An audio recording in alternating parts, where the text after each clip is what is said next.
So we come now to Hezekiah in Isaiah as a pattern for Christ, and we're going to have a look at the keys of the kingdom being revealed. Now this is where we're going to go back to Christ's first advent. We've been talking about his second advent, and we're going to go back to that theme in our next study. We just want to step back in history to what Isaiah has to say in relation to Hezekiah that gave our Lord Jesus Christ an insight into what was awaiting him. And there's a lot to be seen in this, and he had a very great appreciation of where Hezekiah stood in the scheme of things. So we're going to take up that theme, and we're going to see the patterns that were set down for Christ and the keys of the kingdom, which were so much part of his life, revealed here in the story of Hezekiah. So we're in this area here still. We haven't moved too far forward, and we're sort of staying in this area at the end of the history of Israel and the reign of Hezekiah. So who is this Hezekiah? Well, one of the most likeable and successful kings of all of Judah's history. We call him Yahweh's trusting servant. His name means strengthened of Yah. He reigns for 29 years. 15 of that, of course, was by divine grace, wasn't it? It was his 14th year when he was attacked by the Assyrians and fell sick, grievously sick, would have died, but was given the extension of life for 15 years. He dies, of course, at age 54, which means that in terms of probation he wasn't given all that long, but I'd be happy. Quite frankly, I would be perfectly happy with that kind of outcome. And I'm sure we all would be happy to be a little bit like Hezekiah. His mother's name was Abijah. Yah is his father. He couldn't look, could he, to his father, Ahaz, that's for sure. And he wasn't looking to Ahaz. Truly, Yahweh was his father, and so his mother's name, and obviously she plays a very important part in Hezekiah's development. So let's just have a look at his character. Let's just stand back and have a look at Hezekiah's character. He was the greatest king of Judah and Israel since David 270 years earlier. Now we can say that because Asa's reformation was the greatest reformation in Judah's history, but Asa himself collapsed at the end, lost his faith. It didn't happen to Hezekiah. He was chosen by God as a type of Christ, as we're going to see. He was noted for outstanding trust in Yahweh. And you know the record, it says that there was no one like him who trusted in Yahweh with all his heart. He had that confidence, which of course is the complete antithesis of his father. Ahaz had not a skerrick of faith in Yahweh. He did not trust in him at all. Didn't even believe in him. Hezekiah was the complete antithesis of his father. So how did that come about? Well, it didn't come about from Ahaz's example or instruction, did it? It came about because doubtless his mother intervened in some way and developed him as a child. He had this positive approach to opening the doors of the ecclesia, of the house of God, to all who would enter upon the basis of faith and truth. Very first thing he did. He was the mover of the greatest reformation in Judah since the times of King Asa. And he was the restorer of the priesthood, of the temple and of its services.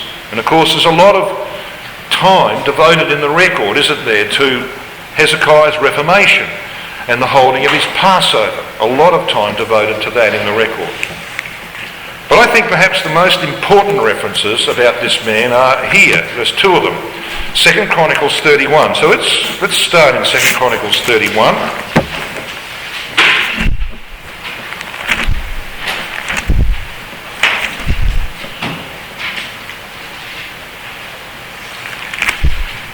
Right at the end of the chapter, in verse 20, we read this about Hezekiah. And thus did Hezekiah throughout all Judah, and wrought that which was good and right and truth before Yahweh his God. The word right there, yashar, means to be straight. And he was a straight man, a man of integrity. The word truth, of course, is well known to you. It's the word emeth. It's that word which Yahweh chooses in Exodus 34 verse 6 to refer to that portion of his character. And the word emeth means it's not so much about truth, although that's, of course, its ultimate sense. It's actually about stability, certainty, and trustworthiness. And of course, it's the characteristic that Yahweh wants to see in us. He wants to see that stability and trustworthiness. People who have absolute confidence in him, who want to be like him, firm and stable and sure. People of integrity, that you can be confident, you know how they're going to behave. People of integrity. What does Yahweh require of thee? But to what? Yeah. To do, what's the first one? To do justly. Yeah, that's the characteristic. And then to love mercy and to walk humbly with your God. So this is a very, very important characteristic, isn't it, that is highlighted here in the life of Hezekiah. But there's another reference in 2 Chronicles 32 and verse 32, the next chapter, which adds to that. And that reads, now the rest of the acts of Hezekiah and his goodness, that's all I want. Because the word goodness there is chesed. This is the word used in Exodus 34, verses 6 and 7, of the character declared to Moses, the character of God declared to Moses. So when you look at Hezekiah, he has got both aspects of the divine character. Two separate references, but the composite character of the Father. He has got that stability, that truthfulness, that loyalty, that faithfulness, but he also has that aspect of mercy and loving kindness. And you know the word chesed has the idea of leaning down to support or help an inferior. So here is that loving kindness that is, of course, the characteristic of our God, which was seen and displayed in the life of Hezekiah. So he's a wonderful example to follow. So that's all I'm going to say really about, I mean, you could spend this whole School of Prophets on Hezekiah. We just had a kids camp last year on Hezekiah, and it was impossible in a week. It was impossible to get through it all. There's that much on Hezekiah. So we have to be brief. What we want to do is have a look at Hezekiah in relation to our Lord Jesus Christ. That's where we want to aim now. So here's a harmony of the records of the life of Hezekiah. There's something unique about this. It's the only one. He's the only king, apart from Ahaz, he's the only king of whom we have a historical account. Ahaz is not really a historical account. Hezekiah really is the only one who has a third historical account that's almost identical to Kings and Chronicles. Now you see these columns here? So we have, this is the list of what happens in his life. 2 Chronicles 29 begins the story and runs down 31. 2 Kings begins the story in chapter 18 and runs down here. There are certain things you read in Chronicles that you don't read in Kings. So over here you have a historical record in Isaiah. It begins in chapter 14. We're going to see it fills out in chapters 36 to 39. So none of the early history of Hezekiah appears in Isaiah. We have to ask, well, why not? Well, there's going to be a reason for that. But there's a uniqueness about this man. Why do we have, right in the middle of the prophecy of Isaiah, 4 chapters, 36, 37, 38 and 39, which repeat much of the history that you read in Kings and Chronicles? Why? So we're going to explore the reason for that. And why the repetition of the Assyrian invasion and Hezekiah's sickness in Isaiah? Why is that emphasised in the historical account of Isaiah? Well, It is not only chapters 36 to 39 where the Assyrian invasion is at the forefront in the prophecy of Isaiah. It's all over. See here? This is a list. This is a list of what happened in the days of Hezekiah when the Assyrian invaded. It starts in chapter 10. It goes through chapter 20, 22 to 36. And then again here in 36. So there's very much emphasis in the historical account in Isaiah of Hezekiah's life on the Assyrian invasion and on his sickness unto death. Isaiah, in fact, records one item that does not appear in the Kings or the Chronicles. And again, you have to ask, why? So what is it? Is that one you can see there with the red line around it?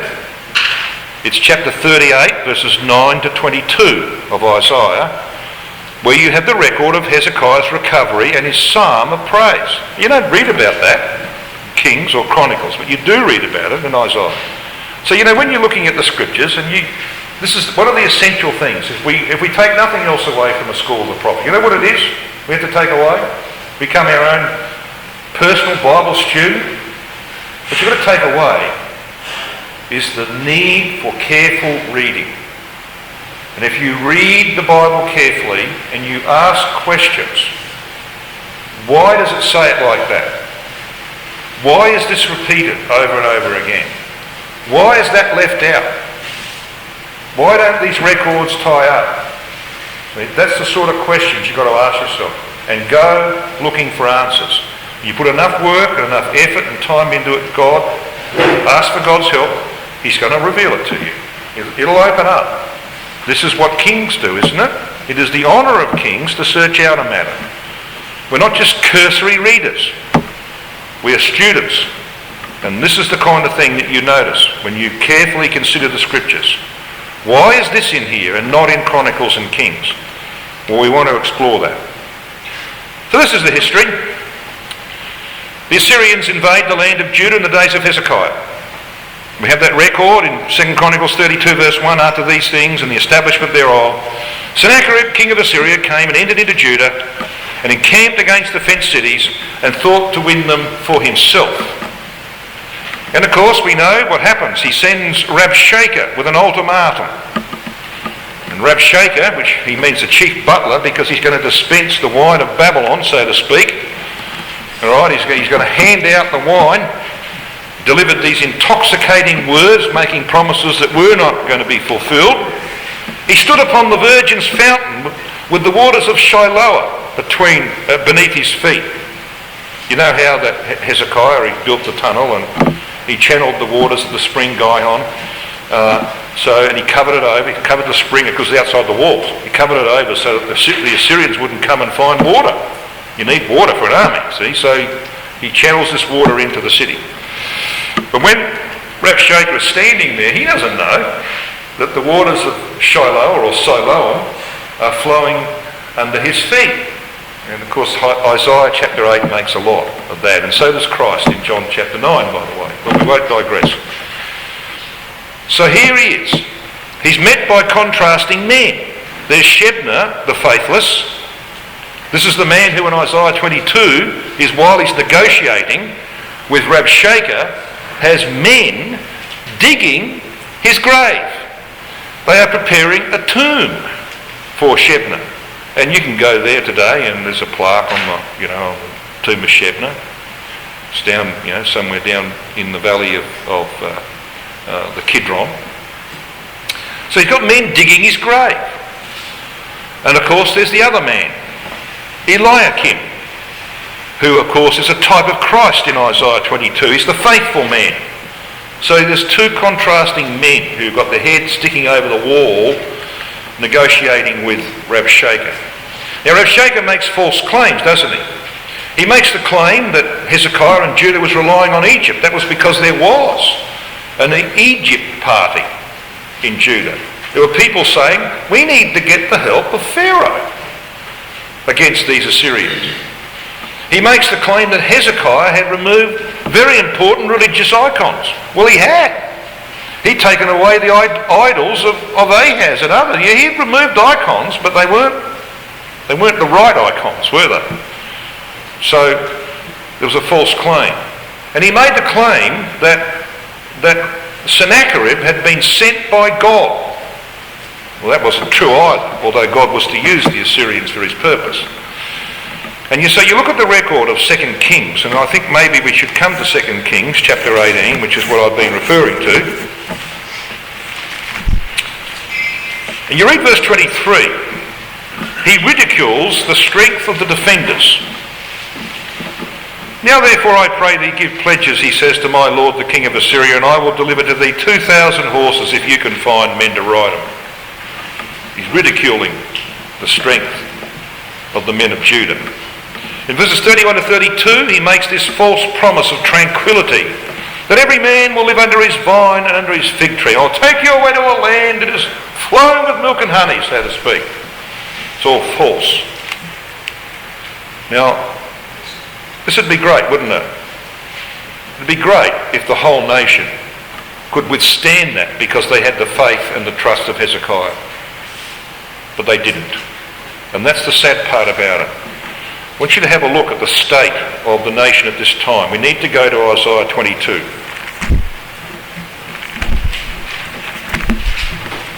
Because here we have the spiritual state of Judah at the time of the invasion of the Assyrian. Isaiah 22 verse 1 says, the burden of the valley of vision, it's the vision of peace, of course, but it wasn't the time of peace. What aileth thee now? That thou art wholly gone up to the housetops. Thou art full of stirs, a tumultuous city, a joyous city. My slain men are not slain with the sword, nor dead in battle. But they were dead. He says, thy slain men. They're not slain with the sword, but they're dead. Yeah, they were dead in heart, because they thought they were going to die.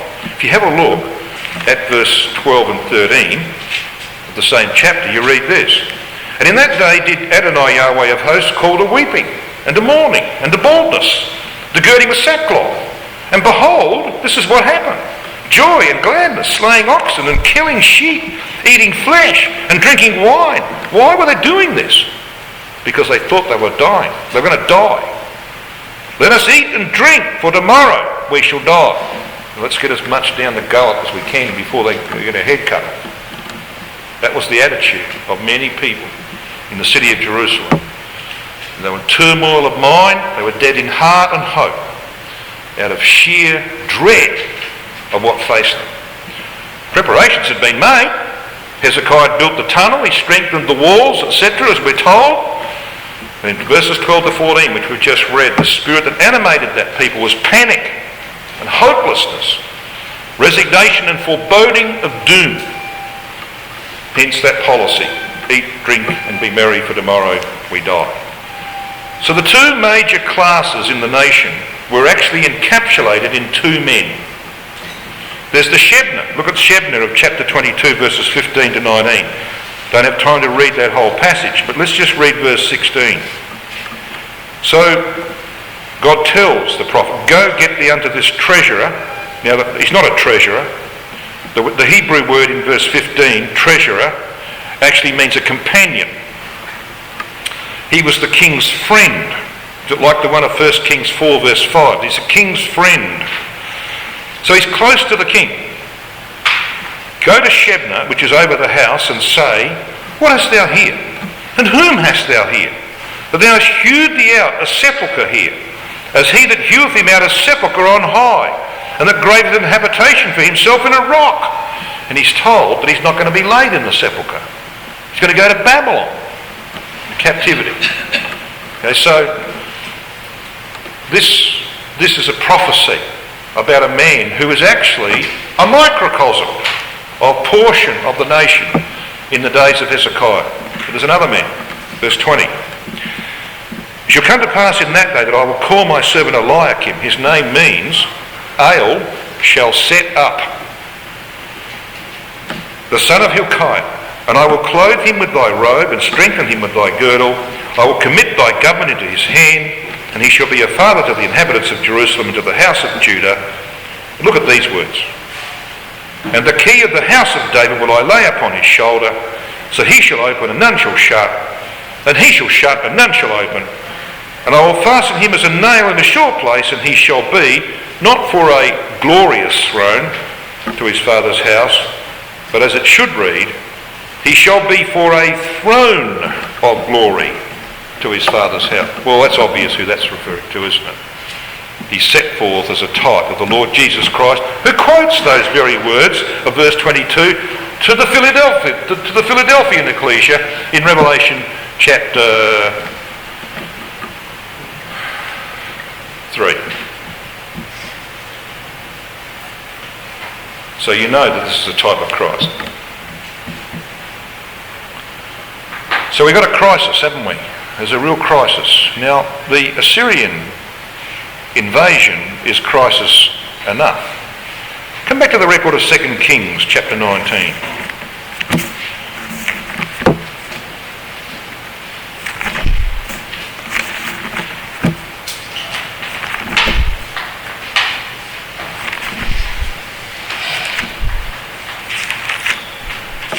So while Shebna is a type of those who had no faith, Eliakim is a type of those like Hezekiah who had faith and confidence in Yahweh. In the record of 2 Kings 19, we read what happens when Rabshakeh's report is given to Hezekiah. It came to pass when the king Hezekiah heard it that he rent his clothes, covered himself with sackcloth, and went into the house of Yahweh. And he sent who? He sent Eliakim, which was over the household, and Shebna the scribe and the elders of the priests, covered with sackcloth, to Isaiah the prophet, the son of Amos. So there's mourning. This is why this sackcloth is put on. It's worn to signify distress. It's a self-imposed affliction. And so he sends to Isaiah, whose name means Yah is salvation, who's the son of Amos, strong. So the appearance of Isaiah is very significant. Along comes Eliakim and Shebna, who were to be the subject of the far-reaching prophecy we've just looked at in Isaiah 22, but not before Hezekiah himself had been the suffering servant of Yahweh, setting forth the type of the suffering servant of Yahweh. And that's what Hezekiah is going to become in this incident that occurs. Now, we're not going to go into all the details of it. We are just going to run you through very quickly. 2 Kings 19 verse 3, they report the trouble. There's a day of trouble or tightness. They're confined in. Because what happened was that when the Assyrians came in to the land, they took 46 cities of Judah, 46 major cities of Judah. There's only 3 major cities left standing here. That's Jerusalem, Libnah and Lachish. So they're in serious trouble. They are being locked in, confined in. It's a time of rebuke or chastisement or reproof. It is an enormous crisis in the life of Hezekiah and his people. They've never been tested like this before. It's also a time of blasphemy, he says. Blasphemy against the divine name. And that, of course, is the secret, isn't it, to their salvation. Because when Rabshakeh, on behalf of Sennacherib, opened his mouth and said, "There's no God that's been able to save their people out of the hand of Sennacherib, my Lord. What about your God?" Signed his own death warrant. That was the end of the story. It was blasphemy against the Most High. And you know, in verse 3, there's an interesting little phrase there. This is what Hezekiah tells his messengers to say to Isaiah. The end of verse 3. "For the children are come to the birth, and there is not strength to bring forth." He didn't have a child. He did not have a child. He did not have a successor to the line of David. And that was a problem. It was going to be a real problem. When he fell sick in the midst of this crisis, he mentions reproach in verse 4, that his master has sent Rabshakeh to reproach the living God. And blasphemy and reproach against Yahweh was to Hezekiah the most important issue here. It was to be the means of their deliverance. He calls Yahweh the living God. He really believed in him. Ahaz, his father, did not. But it was while he was under this intense pressure, of course, that it gets worse. And he calls upon God to reprove Sennacherib and Rabshakeh for their blasphemous words. In verse 6, this is the response that comes back from Yahweh through Isaiah. And Isaiah said unto them, Thus shall ye say to your master, Thus saith Yahweh, Be not afraid of the words which thou hast heard, with which the servants of the king of Assyria have blasphemed me. Behold, I will send a blast upon him, and he shall hear a rumour, and shall return to his own land, and I will cause him to fall by the sword in his own land. And of course that's what happens. You remember the incident when the 185,000 perished overnight and Sennacherib returned to his own land? That's what happened. You know how long it was afterwards? 20 years. 20 years before Sennacherib was killed by his own sons. Seems like a long time, doesn't it? Not in God's economy. It was sure and certain, but it didn't happen until 20 years later. So Isaiah's encouraging reply in verse 7 is something that Hezekiah can lean upon.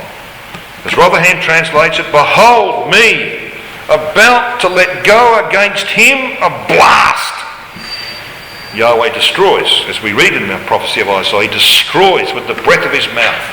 And he's going to do that to the latter day Assyrian, we read in Isaiah 30, verses 27 to 31. He will hear a rumour. There'll be an announcement. And of course we know that the king of the north is going to be led by a rumour, by tidings out of the east and the north when he's in Egypt. Remember that?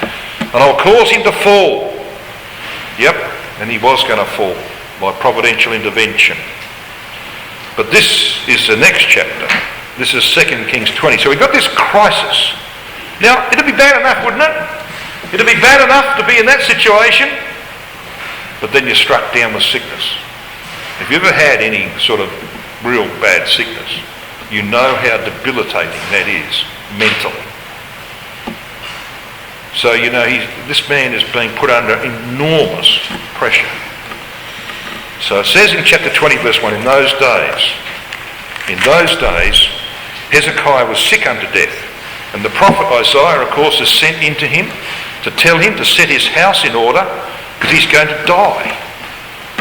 But it became very clear to Hezekiah that this was a disaster of unparalleled proportions because he had no successor.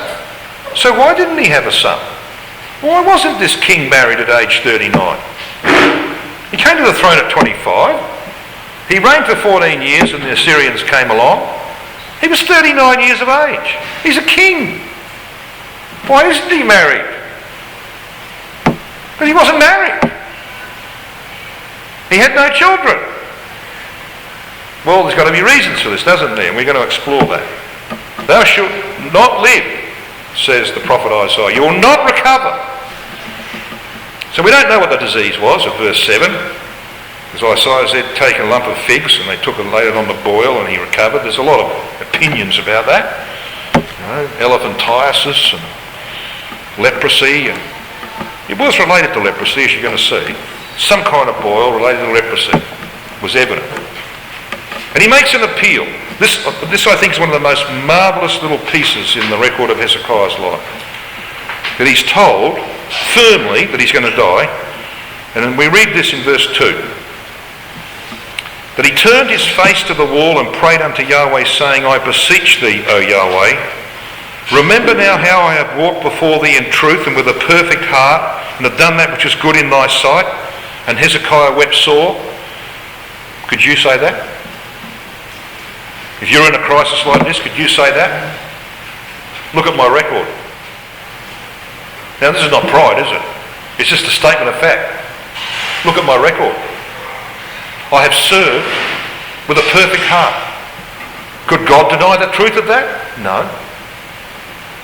So you see, he could say with confidence, weeping, that he had served his God with all his heart. He was totally confident in that. He's right. He's quite right. So this cry of anguish, he asked God to remember him like Nehemiah. Prayed often, didn't he, in Nehemiah? Remember me for good. Yeah, there was always going to be bad, but it had to be forgiven. But remember me for good. We need to be able to say that. We need to have some kind of record. There'll be sins, but they can be acknowledged, repented of, and forgiven. And they'll be kept out of the record. You know what's not going to be washed out of the record? would not be erased from the record. It's the good. Remember me for good. He had served God in truth. We read about that earlier. It was true. He had what's called a perfect heart. You know what that means now, don't you? This is a heart that would not turn away to other gods. He would never turn away to other gods. And he wept sore, like Jacob did. He wept bitterly, or aloud, with a great weeping, as the original has it. And so Isaiah was turned around in the outer court, in the middle court. He didn't get halfway across the court and Yahweh says, then turn around and go back. What a God. What a God we serve. And we have good reason to have confidence in him like Hezekiah did. And so he says, verse 5 of 2 Kings 20, turn again and tell Hezekiah, the captain of my people. He's the captain of their salvation. The captain of my people. I've heard thy prayer. I've seen thy tears. Behold, I will heal thee. Look at the day. On the third day. Yeah, we know what that's about. On the third day. So Hezekiah's healing is clearly a typical resurrection on the third day, pointing to the greater suffering servant of Yahweh. So we know that Hezekiah is a type. They took this lump of figs, a cake of figs, upon the boil, there's burning inflammation, this ulcer, and then he's given a sign, isn't he? He's given a sign, 2 Kings 20 and verse 8. What shall be the sign? And the sign is in the sundial of Ahaz, of all people, the faithless man who would not seek a sign from Yahweh. He gets a sign in the sundial of Ahaz. And that sign, of course, is the sign of the degrees, verse 9. And Isaiah said, this sign shall thou have of Yahweh. He will do the thing that he has spoken. Shall a shadow go forward 10 degrees or back 10 degrees? Now this word degrees, mala, of course, simply means an elevation, a step or a grade mark, sort of going up like an echelon. But this is the word that is used of the songs of degrees. So how many years is he given? 15. How many songs of degrees are there? 15. Yeah. And they were compiled by Hezekiah, one for each year of the extension of his life. So a very brief word, and it has to be brief, about the songs of degrees. And many of you, of course, are wholly familiar with the songs of degrees. I don't need to tell you anything about it. But we will mention briefly about the songs of degrees. They're structured into 5 groups of 3. 5's the number of grace. 3's the number of fruit, result, outcomes. Okay? The first of each of those groups is about distress. The second is about trust in Yahweh. And the third is about blessing and peace in Zion. So you've got these 5 groups of 3. 10 of those psalms are by Hezekiah. 4 are by David. And 1 by Solomon. Now Solomon is the one in the middle. That's Psalm 127. There are 7 on either side of Solomon's psalm. 5 of those 7 on either side are by Hezekiah and 2 by David. So you can see there's a structure here, isn't there? As there is in all scripture, there's a structure. In each of the 7, Yahweh occurs 24 times. 24 is the number of priesthood.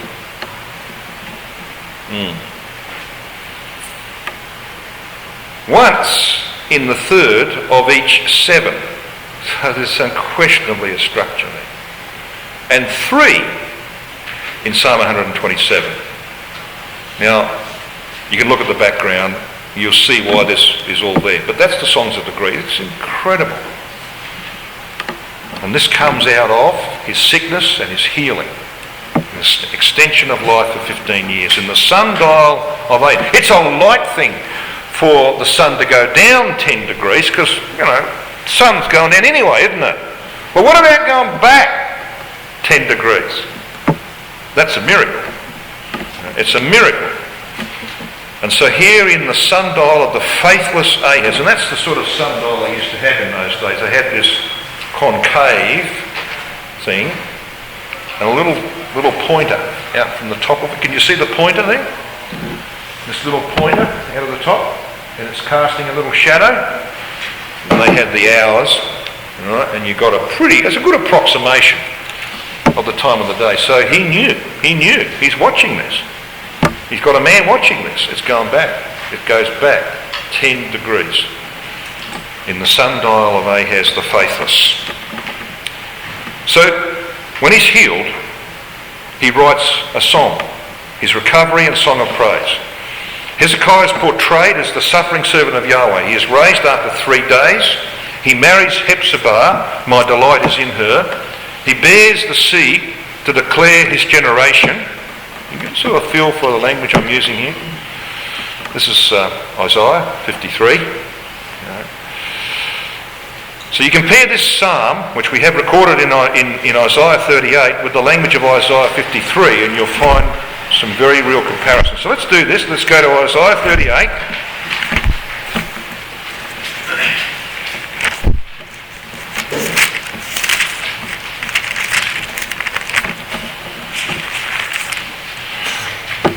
Whereon being cured, verse 9, we read the writing of Hezekiah, king of Judah, when he had been sick and was recovered of his sickness. Here's the song. I said, in the cutting off of my days. The word means noontide. So what we have here is Hezekiah's thoughts during the bleak days of his sickness. He goes on to say this in verse 10. I shall go, he says, to the gates of Sheol, the grave. I am deprived of the residue of my years. I said, I shall not see Yahweh in the land of the living. He's talking about real life. And I shall behold man no more with the inhabitants of the world. In verse 12, he says, mine age is departed. In other words, his time is up. But the RSV puts it, my dwelling is plucked up and removed from me. Goes on to say, he's like a shepherd's tent. They used to put up a little flimsy tent, a suck-off, a booth, and then they shifted it somewhere else. Easily, quickly dismantled. He talks about pining sickness in that verse 12. From the loom doth he cut me off, say the other translations. In verse 13 he says, I reckoned till the morning, that as a lion so will he break all my bones. So he's crying out for help right through the night until the morning. Undertake for me, he says in verse 14. In other words, be thou my security. And in verse 15 he says, what shall I say? He hath both spoken unto me and himself hath done it. I shall go softly all my years in the bitterness of my soul. As the RSV puts it, all my sleep has fled because of the bitterness of my soul. And in verse 17 he says, behold, for peace I had great bitterness, but thou hast in love to my soul delivered it from the pit of corruption. For thou hast cast all my sins behind my back. So here's what God had done for him. He had raised him from the dead. Virtually raised him from the dead. Now Yahweh did that because it's all foreshadowing the work of our Lord Jesus Christ. And so in chapter 38 and verse 19, he looks to the deliverance, the final deliverance of Zion, or deliverance in Zion. He says in verse 19, look at this language. The living, he shall praise thee as I do this day. The father to the children shall make known thy truth. He had no children, but the extension of 15 years was going to give him the opportunity to have a family. And so verse 21 makes reference to that lump of figs, the plaster which they put on the boil. 2 Kings 19 verse 35 tells us that in that night Sennacherib's army had returned to lay siege against Jerusalem, but even before the preparations were made, disaster struck on their first night, and the 185,000 were destroyed. And when they arose, it says, when men arose, they were all dead corpses outside the wall. So Hezekiah is resurrected, and the Syrian army is decimated, it's destroyed. You've got this wonderful contrast. Now, I'm going to suggest to you that Hezekiah is even a more marvellous type of Christ than first meets the eye. When his father put him on the hands of Molech, he was severely burnt. We're going to see the language that is used of Christ, which actually is based upon Hezekiah. But firstly, I want to have a look at the keys of the kingdom. Because in this psalm that we've just read in Isaiah 38, we have one of the references that Christ makes to the keys of the kingdom. Now we know that this is, I want you to have a look at Matthew 16. Come to Matthew 16, and you might just want to pop something in Isaiah 38. Come to Matthew chapter 16, to the preparation for the transfiguration.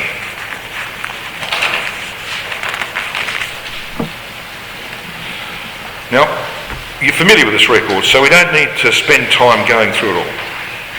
Come down to verse 16. This is the declaration that Peter makes. Thou art the Christ, the Son of the living God. This is the platform upon which the ecclesia is to be built. So Jesus answered and said unto him, Blessed art thou, the hearing son of the dove, the hearing son of the Spirit. For flesh and blood hath not revealed it unto thee, but my Father which is in heaven. And I say unto thee, you're still a movable stone, a Petros. I'm actually paraphrasing for you. You're still a movable stone, but upon this Petra, this immovable rock, you're movable, but not this rock. Upon your statement, which is the immovable bit, all right, that I am the Christ, the anointed, the Son of the living God, I will build my ecclesia. All right, well, you know that pretty well, don't you? But look what he says then.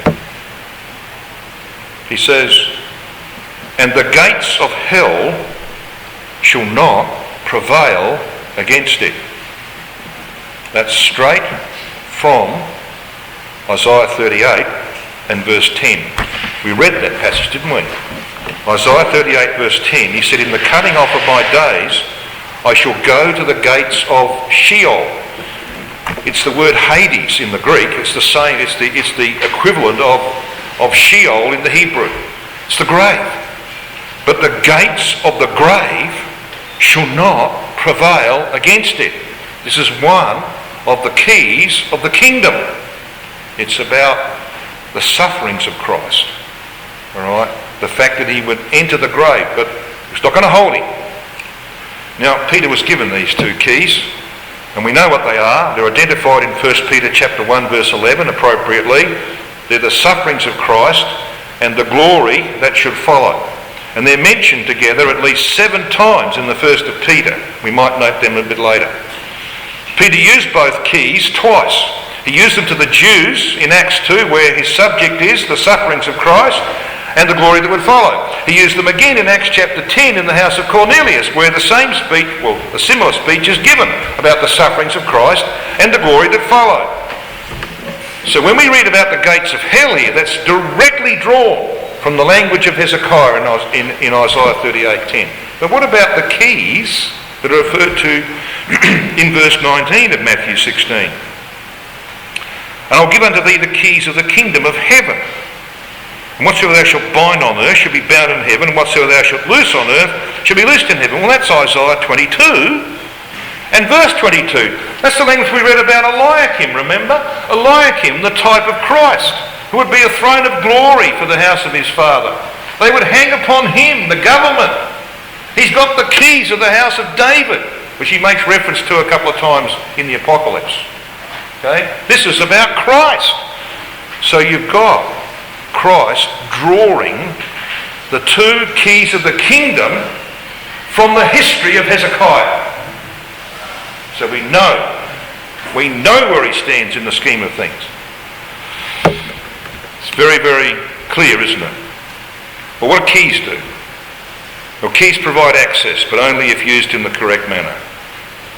Whatsoever thou mayest bind upon earth shall, having been bound in the heavens, says the Young's literal translation. In other words, not like the Catholics who think they got the keys and they can do what they like. Right? This is You operate the key on the basis of the divine principles. What's bound in heaven is what you do on earth. And of course, these two keys are the sufferings and the glory. If you look through, I'm not going to go through this. I mean, most of you are familiar with this. If you look through Matthew 16, you'll see that you've got these two keys. Verse 21, the Son of Man must suffer many things, but be raised again. Suffering, glory. Lose life, find life. Take up the cross, reward. Rebuke, get thee behind me, Satan. You'll see the Son of Man in the kingdom. See? Suffering, glory. And it's all through that context. And the principle is clear. The cross must come before the crown, the suffering before the glory. So Peter's declaration was to become the foundation of Christ's ecclesia. The sufferings, as we saw in that little section of the end of the chapter, must precede the glory. And you can go to Psalm 22 and you find exactly the same structure. The keys of the kingdom are in Psalm 22. Little wonder then that Peter's first epistle is full of these keys. And if you haven't done this exercise, if you haven't worked through the first of Peter and highlighted in the colour the sufferings, I got red because that's blood, all right, sufferings, and the glory, green or blue, whatever you want, green is immortality, right, you need to do it. You need to do that little exercise because it's clear that he's basing his whole epistle on those two keys of the kingdom. He says this in verse 1 of his first chapter. He says, searching what? Or what manner of time the Spirit of Christ which was in them did signify. When it testified beforehand the sufferings of Christ, that's key 1, and the glory that should follow, key 2. And Psalm 22, as I said, is all about that subject. They're not David's words because he experienced nothing like Psalm 22 in his life. The two parts of Psalm 22 reveal the two keys of the kingdom. From verse 1 to 21a, first half of the verse, deal with the sufferings of Christ in great detail, incredible detail about crucifixion. And the second part, from 21b to 31, treats of the glory that would follow. Okay, and you don't get to look at the citation of Psalm 22, verse 22, in Hebrews 2:12, which talks about the captain of our salvation and so on, in the context of the sufferings of Christ and the glory that would follow. And of course we know that Psalm 22 is actually based on Genesis 22, when Abraham takes Isaac to a hill in the land of Moriah and sets forth the type of Yahweh and his son in that place. Look, I'm not going to go through that now. We want lunch, don't we? Yeah, we do. I haven't been talking all that long. But anyway, we want lunch. You can get this information, and if you haven't done this little exercise, I'm not going to work you through it now. There's the list of where the keys of the kingdom are mentioned in the first of Peter. I can't leave this up for too long, but as I said, Peter uses these twice, to the Jews in Acts 2 and to the Gentiles in Acts chapter 10.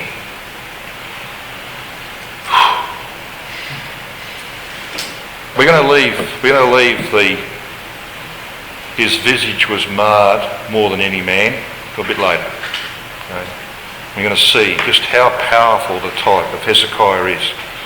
How wonderful it was for our Lord Jesus Christ to see in Hezekiah a suffering servant of Yahweh who prefigured all of the sufferings that he would go through, but then would be raised again on the third day.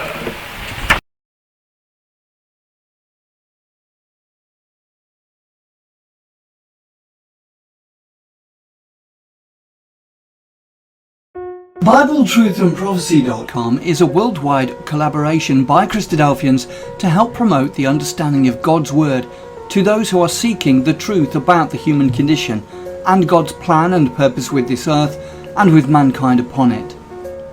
Bible Truth and Prophecy is part of a wider set of online resources provided by Christadelphianvideo.org for establishing just how far removed the true Christian teaching of the first century apostles is from that taught by mainstream Christendom today. BibleTruthAndProphecy.com is very much a standalone website, but benefits from our vast network of sites and resources and social media. Here are just a few of the things that BibleTruthAndProphecy.com offers. We have a good number of written articles supplied to us from brothers from all over the globe. These deal with first principle issues, creation versus evolution, the inspiration of the Bible, and so much more. We have a whole section of video study series. These are studies that have been posted onto our YouTube channel, but because of the difficulty of the search feature within YouTube, we have chosen to host on Bible Truth and Prophecy. So now every video you search for within the site, you can be guaranteed that it will be of a Christadelphian nature.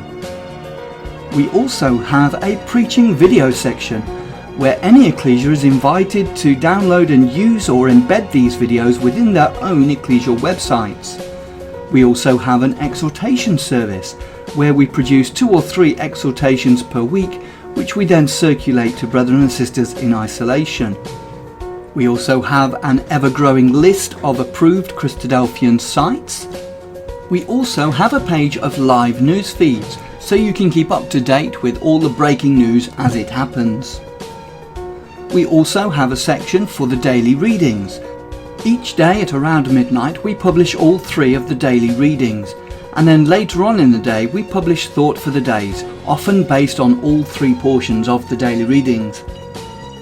Within each daily reading post there is also a link to enable you to have the Bible chapter read to you directly. We also feature Bible in the News videos which we have produced from the Bible in the News website.